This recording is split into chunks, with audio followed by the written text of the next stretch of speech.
রাগের মাথায় তো শ্বশুরবাড়ি ছেড়ে চলে এলাম। কিন্তু বাপের বাড়ি আসার পর দিন ৪ কেটে গেছে।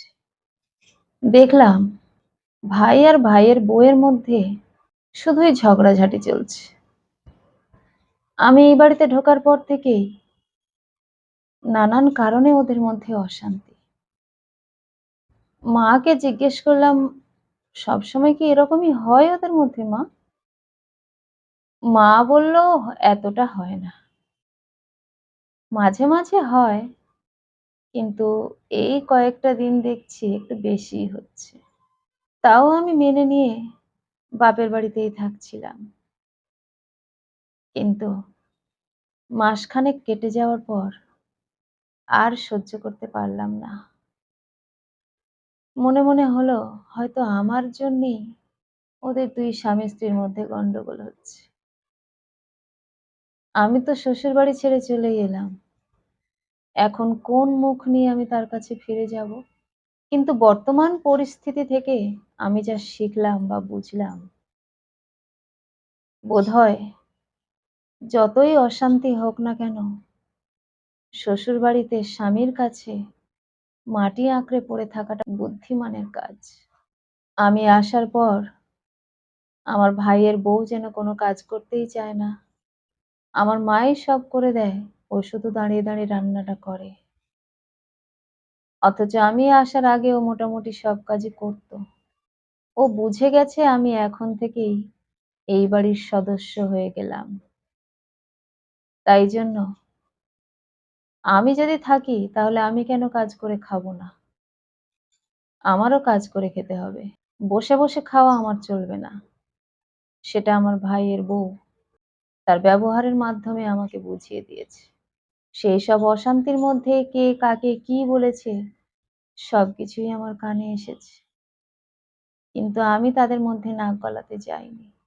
উল্টে আমি ভাইকে বকেছি তার বউয়ের সঙ্গে এমন আচরণ করার জন্য। কিন্তু আমার ভাইয়ের বউ আমাকে যেন সহ্যই করতে পারছে না। আমি তার ভালো বললেও সে তার মধ্যে দোষ খোঁজে। তাই আমি আর কিছু বলতে যাই না।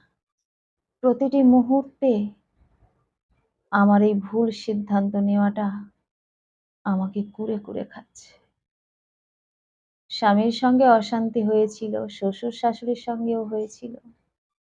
কিন্তু বাড়ি ছেড়ে যখন চলে আসি, আমাকে অনেক বাধা দিয়েছিল। কিন্তু আমি শুনিনি তাদের কথা। আমার শাশুড়ি মা বলেছিল, "বাপের বাড়ি কতদিন চলবে? ওই ১ মাস, ২ মাস, ১ বছর, ২ বছর। তারপরে কেউ সহ্য করবে না। শ্বশুরবাড়িতেই ফিরে আসতে হবে মা।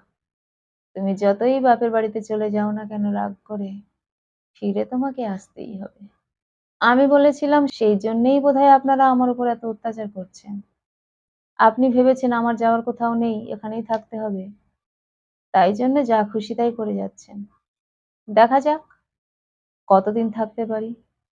তবু ফিরে কোনোদিন এখানে আমি আসবো না।" এই বলেই বেরিয়ে এসেছিলাম। কিন্তু এখানে এসে দেখলাম আমার শাশুড়ি মায়ের কথাটা একেবারে মিলে গেছে। আসলে ওই যে বলে না অভিজ্ঞতা, যত যাই হোক, অভিজ্ঞতার দিক থেকে তো সে আমার থেকে অনেক এগিয়ে। মাস দেড়েক পর আমার দেওয়ালে পিঠ ঠেকে গেল। আমি মাকে বললাম, "মা, আমার আর এই বাড়িতে ভালো লাগছে না। এই দিন-রাত অশান্তি ভাই আর ভাইয়ের বউয়ের মধ্যে, এগুলো আমার দেখতে ভালো লাগছে না।" মা বলল, "বুঝেছিস তাহলে? যত যাই হোক না কেন, শ্বশুরবাড়ি কতটা প্রিয় জায়গা সেটা এখন বুঝতে পেরেছিস?" আমি মায়ের দিকে অবাক দৃষ্টিতে তাকিয়ে রইলাম। মা এ কি কথা বলছে? আমি চলে এসেছি বলে মা তো আমাকে বকাঝকা কিছু করেনি। শুধু জিজ্ঞেস করেছিল কি হয়েছে? আমি বলতে মা বলল, "ঠিক আছে থেকে যা।" কিন্তু মা আজকের এ কি কথা বলছে? মায়ের কথায় আমার সন্দেহ হলো। আমি বললাম, "তুমি এরকম করে কেন বললে? আমার শাশুড়ি আর তোমার জামাই যা করে আমার সঙ্গে তুমি জানো?" আমার মা বলল, "সব সংসারে একটু আধটু অশান্তি হয়। তাই বলে পা তুলে কখনো চলে আসতে নেই মা। এই ভুলটা কখনো করিস না আর। আমি তোকে কিছু বলব না। তুই বড় হয়েছিস, যথেষ্ট বুঝিস। কিছু বলতে গেলে তখন তো বলবি, "তুমি কিছু জানো না, চুপ করে থাকো।" আমি সেইজন্য তোকে কিছু বলিনি। কিন্তু মেয়েদের আশ্রয় কখনো বাপের বাড়ি হতে পারে না রে মা।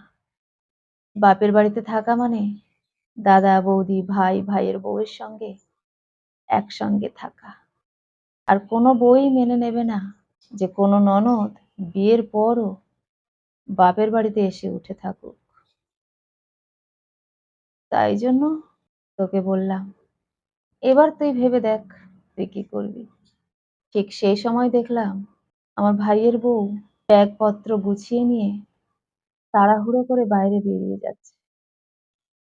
আর ভাইয়ের উপর চিৎকার করতে করতে বলে যাচ্ছে, "আর কখনো এই বাড়িতে আমি আসবো না। থাকো তুমি তোমার দিদি আর মাকে নিয়ে। এই সংসারে যতদিন তোমার দিদি থাকবে, ততদিন পর্যন্ত আমি এই বাড়িতে আসবো না। তোমার সংসার আমি করবোই না।"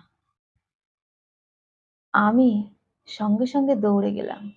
আমার ভাইয়ের বউয়ের হাত দুটো ধরে বললাম, "তুই তোর সংসার ছেড়ে কোথায় যাচ্ছিস? এই সংসারটা তোর, আমার নয়। আমি এসেছি, কদিন থাকবো চলে যাবো। আমি তো কয়েকদিনের অতিথি। কদিন থাকবো? আমার রাগ পড়ে গেছে আমার স্বামীর উপরে। আমি চলে যাবো, আজই বিকালে চলে যাবো।